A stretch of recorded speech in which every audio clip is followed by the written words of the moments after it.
Start है।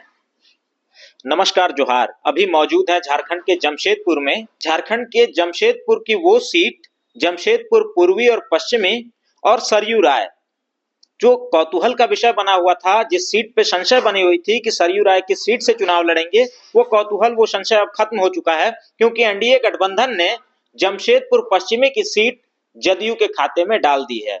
वो सरयू राय जो झारखंड की राजनीति के गेम चेंजर माने जाते हैं, किंग मेकर माने जाते हैं, उन्होंने अपनी पार्टी का विलय जनता दल यूनाइटेड में कर लिया है।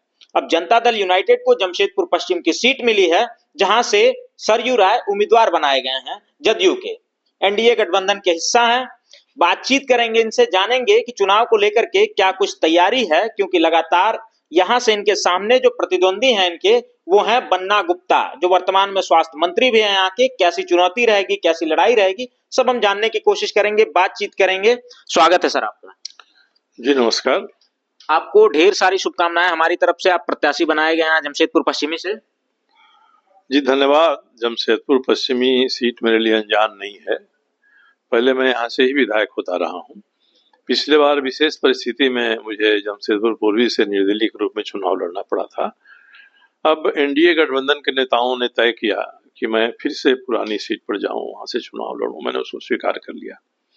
अच्छा, पिछली बार क्या कारण रहा सर कि जमशेदपुर पश्चिमी से आपका टिकट भारतीय जनता ने पार्टी ने काट दिया, क्योंकि आप भारतीय जनता पार्टी के नेता हुआ करते थे तब, तो आपने बागी होकर के जमशेदपुर पूर्वी की उस हाईलाइटेड सीट पे चुनाव लड़ा, जहां स्वयं रघुवर दास मुख्यमंत्री लड़ रहे थे चुनाव, 5 बार से लगातार विधायक थे। वहां पे आपने चुनाव लड़ा ही नहीं, बल्कि एक करारी मात भी दी उनको, और कहीं ना कहीं आपने अपनी धमक वहां पे दिखा दी।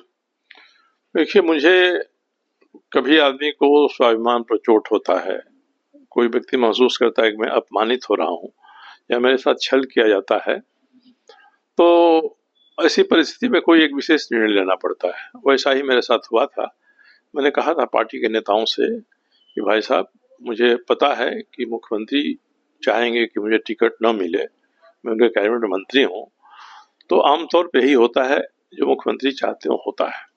यदि आप लोग मुझे टिकट नहीं देना चाहते हैं तो मुझे पहले बता दीजिए, मैं खुद ही अनाउंस कर दूंगा प्रेस के मित्रों को बुलाकर कि भाई बहुत हो गया राजनीति, अब मैं चुनावी राजनीति नहीं करूंगा, संगठन का काम करूंगा और मैं संतुष्ट रहूंगा।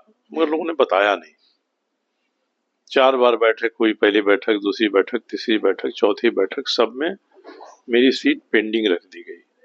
और चौथी बैठक के बाद एक दिन रह गया था, जब नॉमिनेशन का अंतिम दिन था, तो मुझे लगा कि मेरे साथ छल हो गया है। मैं अपमानित मैंने महसूस किया और मैंने तय किया, मैंने घोषणा की प्रेस के साथियों को बुलाकर कि अब मैं जमशेदपुर से ही चुनाव लड़ूंगा, जहाँ से रघुवर दास जी उम्मीदवार होंगे।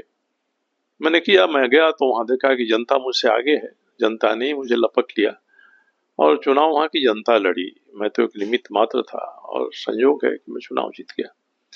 वहां मैं रहा, वहां 5 साल में 2 साल कोरोना के थे, 3 साल मैंने काफी काम किया है। लोग कहते हैं कि इतने काम हुए 3 साल में जितने काम पिछले 30 साल में नहीं हुए। तो मुझे भी संतुष्टि रही वहां। मैं चाहता था वहीं से चुनाव लड़ना। एनडीए गठबंधन ने तय किया कि नहीं, आपको जाना पड़ेगा जमशेदपुर पश्चिम। मैंने उनकी बात मान ली है। और दूसरे भी देखिए, अब मेरी उम्र आज की डेट में 75 साल की है।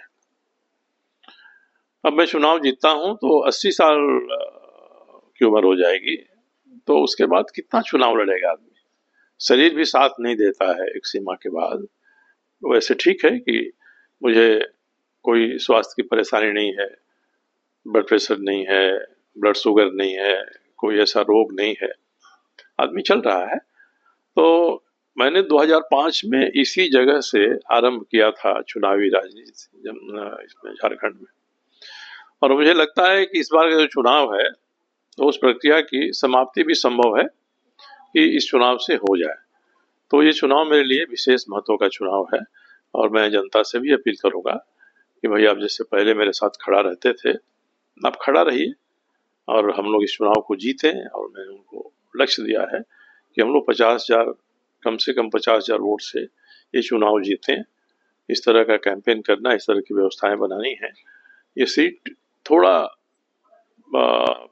विशेष श्रेणी का सीट है, क्योंकि यहाँ जो अल्पसंख्यक समुदाय है उसके 1 लाख वोटर हैं, तो अल्पसंख्यक समुदाय का वोट एक साथ पड़ जाता है, और जो बाकी वो संख्यक हिंदू समुदाय है उसका वोट बढ़ जाता है, जात के नाम पर बढ़ जाता है, समुदाय के नाम पर बढ़ जाता है।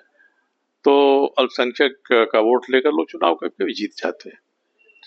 तो हम लोगों का प्रयास रहेगा कि अल्पसंख्यक समुदाय से भी हम आग्रह करें कि भाई इस तरह, मैं तो जनता दल यू का उम्मीदवार हूँ, जनता दल यू के साथ तो कोई बैर नहीं रहना चाहिए आपका। वैसे भी नीतीश कुमार जी ने पसमानदा मुस्लिम महाज के लिए बहुत काम किया है। तो 2 श्रेणियां होती हैं मुसलमानों में, एक पसमानदा यानी जो गरीब कमजोर लोग हैं, और एक अशराफ जो अमीर वर्ग के लोग हैं। तो अशराफ और पसमानदा, ये दोनों को हम कहेंगे आप विचार करिए।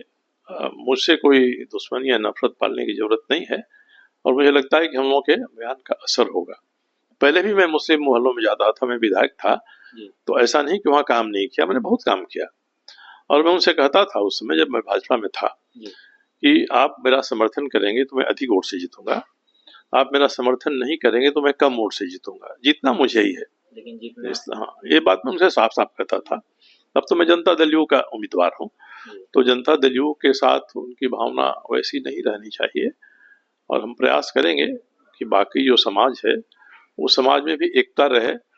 आपके योगी आदित्यनाथ जी ने एक नारा दिया है कि बटेंगे तो कटेंगे, तो बटेंगे तो कटेंगे, इस बात में उनकी जो भावना हो, मगर हम लोग चाहेंगे कि लोग यहाँ इकट्ठा रहें, एक साथ रहें, और सभी संगठित रहें, और मेरिट पर वोट दें। उनको लगता है कि बेहतर उम्मीदवार मैं हूँ, उनको लगता है जिनको कि बेहतर उम्मीदवार हमारे स्वास्थ्य मंत्री ही हैं, उन्होंने जो किया है वो सही है, तो स्वतंत्र है उनको वोट देने के लिए।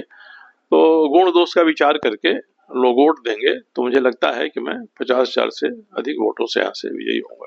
तो यानी कि आप मानते हैं कि भारतीय जनता पार्टी जो है, कहीं ना कहीं मुसलमानों ने भारतीय जनता पार्टी से किनारा कर लिया है, भारतीय जनता पार्टी मुसलमानों से नफरत करती है। और नफरत कितना करती है ये अलग बात है, मगर कांग्रेस से या यूपीए गठबंधन से विशेष प्रेम है जी। अभी भी जहाँ जहाँ भी चुनाव हुए हैं, मुस्लिम समुदाय का वोट कांग्रेस की तरफ ही ज्यादा गया है। उनके कारण भी है, भारतीय जनता पार्टी भी अपने नीति उद्देश्य को लेकर चलती है। अब अगर देश में सामाजिक एका हो जाए इन सबों के बारे में, तब तो कोई बात ही नहीं है।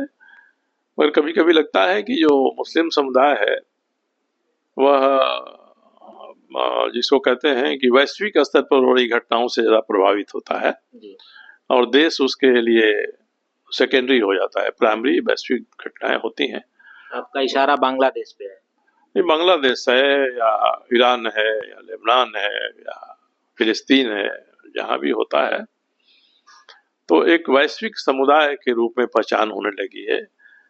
और वो वैश्विक समुदाय किसी क्षेत्र विशेष में जब अपनी गतिविधि को तेज करता है, तो दूसरे जो समुदाय वाले लोग हैं उनको लगता है, और इतिहास में काफी उदाहरण भी हैं।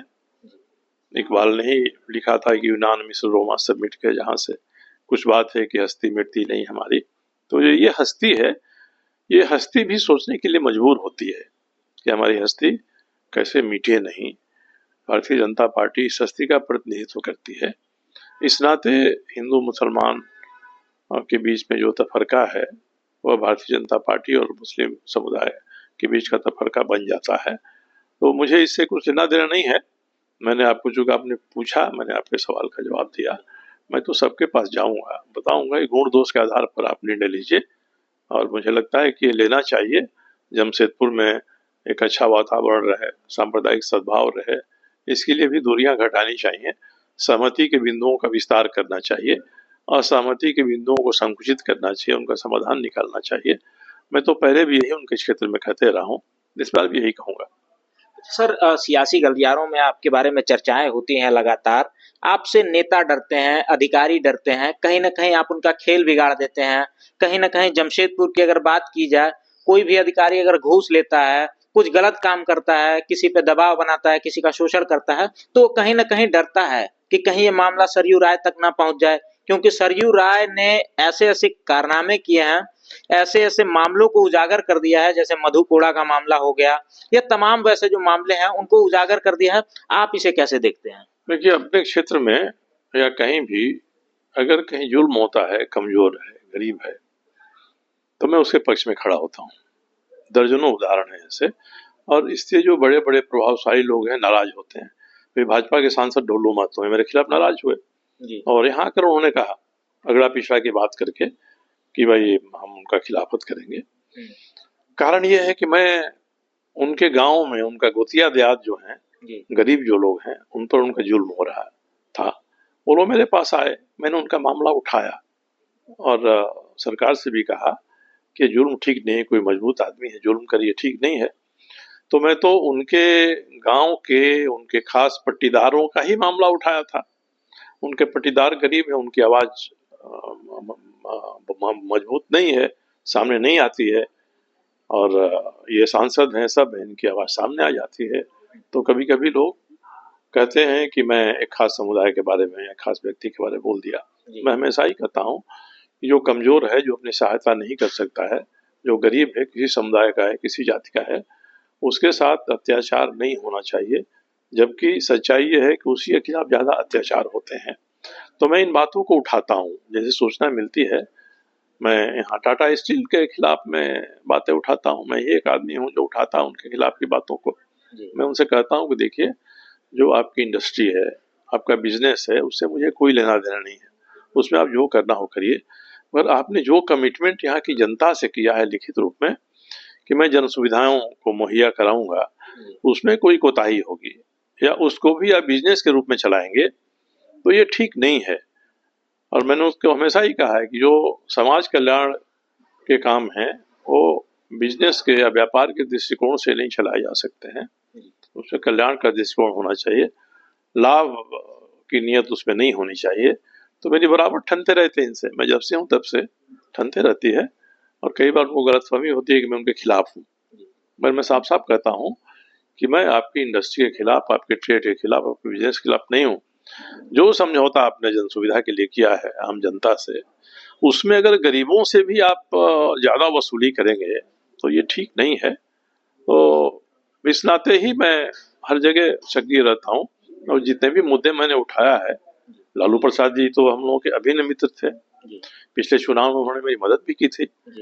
मैंने उनका मामला उठाया क्योंकि पशुपालन विभाग का के जो काम हो रहे थे उसमें जो गरीब कमजोर लोग हैं उनको नुकसान हो रहा था, उससे मैंने उस मामले को उठाया। मामला इतना आगे बढ़ेगा हम लोग भी नहीं जानते थे, आगे बढ़ गया। मगर बिहार में हम लोग के जो साथी हैं जिन्होंने जेपी मूवमेंट से अपनी सामाजिक गतिविधि आरंभ किया था, उसमें एक विशेषता है कि हम उनके सरकार के कामों के, विपक्ष के कामों की जितनी भी आलोचना करें, उससे व्यक्तिगत संबंध प्रभावित नहीं होते हैं। हम सभी के व्यक्तिगत संबंध आज भी उसी तरह से हैं। लालू जी जेल गए तो सबसे पहले मिलने वालों में मैं ही था, जबकि हमारी पिटीशन पर ही उनको जेल हुई थी। हाँ, कई लोगों ने आलोचना भी की इसकी। मैंने कहा भाई वो एक अलग है, राजनीतिक संबंध और व्यक्तिगत संबंध अलग है। हम लोग बचपन से अगर मित्र हैं तो मित्रता का भाव तो हमेशा ही रहता है। ठीक है, बहुत बहुत धन्यवाद हमसे बातचीत करने के लिए। क्योंकि झारखंड की तारीखों का ऐलान हो चुका है, झारखंड में विधानसभा चुनाव है, 13 और 20 तारीख को यहाँ वोटिंग होगी, 23 तारीख को रिजल्ट आएगा। ऐसे में देखना दिलचस्प रहेगा कि जमशेदपुर की राजनीति कैसा मोड़ लेती है। खास करके जमशेदपुर पश्चिमी की वो सीट जहां से बन्ना गुप्ता विश्वास मंत्री है, वहीं से सरयू राय जी ने चुनाव लड़ने का ऐलान कर दिया है, घोषणा कर दी है। पिछली बार 2019 में जब भारतीय जनता पार्टी ने इन्हें जमशेदपुर पश्चिमी से उम्मीदवार नहीं बनाया था, तो झारखंड के तत्कालीन मुख्यमंत्री रघुवर दास के खिलाफ इन्होंने निर्दलीय बिगुल फूंक दिया था और चुनाव लड़े ही नहीं बल्कि लगभग 15,000 वोटों से जीत दर्ज की। बाकी आप क्या सोचते हैं इनके बारे में कमेंट्स के माध्यम से जरूर बताइएगा। चुनाव को लेकर के कोई आपके सवाल होंगे जरूर पूछेगा, हम जवाब देने की कोशिश करेंगे। मिलते हैं जल्द ही अगली वीडियो के माध्यम से, तब तक के लिए नमस्कार।